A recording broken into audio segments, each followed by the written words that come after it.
then let's take a look at what the markets are pretty much looking at this stage of the picture. It certainly hasn't been the most positive trading day across the board, really, for most of this market picture. And a real big focus has certainly been a key around the U.S. stimulus factor. Even the local indexes, unfortunately, suffered at the hands of a weakness in the market across the globe for the most part. The likes of China as well, not doing too well there. Australia and India's market are, however, closed for a public holiday, so we're expecting to perhaps see some sense of positivity come through to the fore on that front when things begin to trade up again. Of course, the Chinese New Year being quite significant to the trading picture as well. What happens with the U.S. stimulus picture is going to be quite key. Janet Yellen making history again out in the United States, though, seeing her become, of course, the Treasury Secretary then out in the United States, voted as the first female Treasury Secretary then out in the United States. So very good news out on that front too.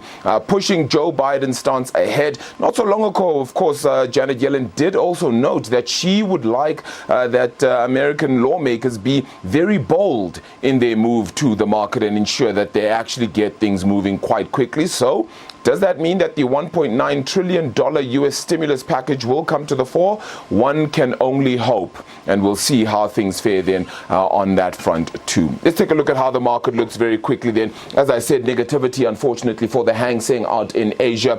Pretty much a positive picture, though, juxtaposing the Asian picture out in Europe. So you're seeing that go up by 1.5% was the DAX. It's the biggest gainer today out in Europe, more than 1% higher than as well for the CAC 40 out in France. On the local index, we're down 0.75%, having sat firmly above 65,000 points at some stage. We unfortunately are below that mark now, but nonetheless we are still up when it comes to the financials. They've gone up nearly 1.5% thanks to the banking counters, which are 1 2/3% better off. Resources down as both the gold and platinum miners go into some negative territory, and it's red for industrials, having run hard yesterday. A big 6%, 6.28% in fact gain for Naspers yesterday. Process also going up more than 6%. All of that based on the fact that Tencent went up quite dramatically, I think around 8% as well, then out in Asian trading. And that meant that that share price went up by 110 billion rand. That's just Naspers going up 110 billion rand in one day. To put that into context, it's the entire market value and more of Sasol, plus it's about half of Standard Bank. That's how big a move that really was just yesterday. So really interesting front over there. On to some positives as well in terms of shares. The likes of Steinhoff Capital and Counties also going up nearly 6%. Cartrack, Omnia and Brait losing out today. Cartrack nearly 10% weaker, in fact, with Omnia and Brait just over 5% in the red. Going on to the currency, well, we're pretty much flat today, but still firmly above that 15 Rand mark, 15.24 odd. It seems that US dollar strength has continued to play its part, and we're seeing that still stay the course for now. Against the euro, we're at 18 Rand and 50 cents. If you'd like a British pound, then you'd unfortunately have to pay 20 Rand and 84 cents. Slightly higher than is the Brent crude price. That's up 2/3%. It's at $56.23 a barrel. I suppose the big question mark now is whether we head towards $60 a barrel and what it would take to get there, even though Saudi Arabia has, of course, continued to say that they will keep supply the same. The price hasn't necessarily shot towards $60 a barrel. Weakness, however, for the remainder of the major commodities, platinum and gold, both going down, even if it is ever so slightly. Chantel Marks from FNB Wealth and Investment joins us now to unpack this market picture a little bit. Stimulus, stimulus, stimulus, Chantel. It's all the market is looking forward to, and that may be a little bit worrisome, and that's why you're seeing some red in some parts of the world. Yeah, absolutely. The market does tend to trade on specific themes for specific periods of time. And really, at the moment, it's all about the stimulus. When there are fears about the stimulus or the stimulus might not be big enough, then the market pulls backwards. When stimulus is on the cards again and it's definitely being signed and everyone's super upbeat about it, then the market tends to go up. I don't think there's anything to worry about longer term. I think there will probably be a sizable stimulus package put forward by the US. And of course, Janet Yellen speaking about that a little bit later on as well. Some of this could also just be a little bit of kind of a risk-off attitude for a day or two, just because of some of those huge moves that we saw in tech stocks yesterday and the day before. Yeah. Oh, okay. Let's turn our attention a little bit locally then as well. We've got some news coming out of the likes of African Bank. Yes, not listed, but certainly coming out with a loss. And then yesterday, of course, the CEO deciding to resign by the end of April. It does bode for interesting viewing. Is this perhaps a sign of how bad things are for the banks?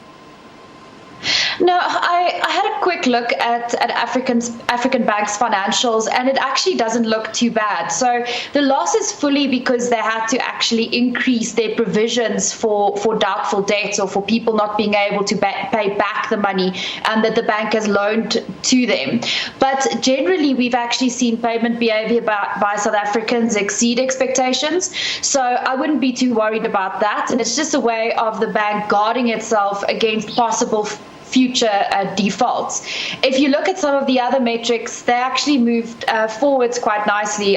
Probably the only thing moving backwards is advances, which means that the bank is probably just a little bit scared of lending right now. But their deposits have increased really nicely, so that should support their non-interest revenue, like account fees. And they are very well capitalized, which means they have a lot of cash available to cover any sort of shortfall or any call on deposits. Yeah. All right. Well, we'll certainly see. And of course, with the departure of the CEO, many questions perhaps still to be asked of the bank, but we'll see how things fare there. Let's very quickly then talk also Pepkor. Now, very interestingly enough here, Woolies coming out yesterday, of course, and they showed a little bit of struggle in their clothing segment, but food retailing certainly came out tops there. Pepkor, on the other hand, managing to increase their revenue by 7.7% to 20.3 billion rand, and that's from 18.9 in the comparable quarter. So doing fairly well here. Yes, absolutely. So it does seem as if Pepkor has benefited from a bit of down trading to a certain extent, and also they've benefited from the increase in social grants. Social grant recipients are all about value retail, and that is reflected in Pepkor's numbers. Where we have seen a bit of weakness for Pepkor would be in furniture. It's just come back a little bit, the growth rate, but the growth rate still looks very strong. People are still buying furniture for their homes, probably because they are spending more time there. And what is very interesting about this story is that they've had the fastest growth rate by far of all these South African clothing retailers. But their share price actually came down yesterday, and it's all about what is expected. So all the other retailers did very well after releasing results because their results were better than very weak expectations.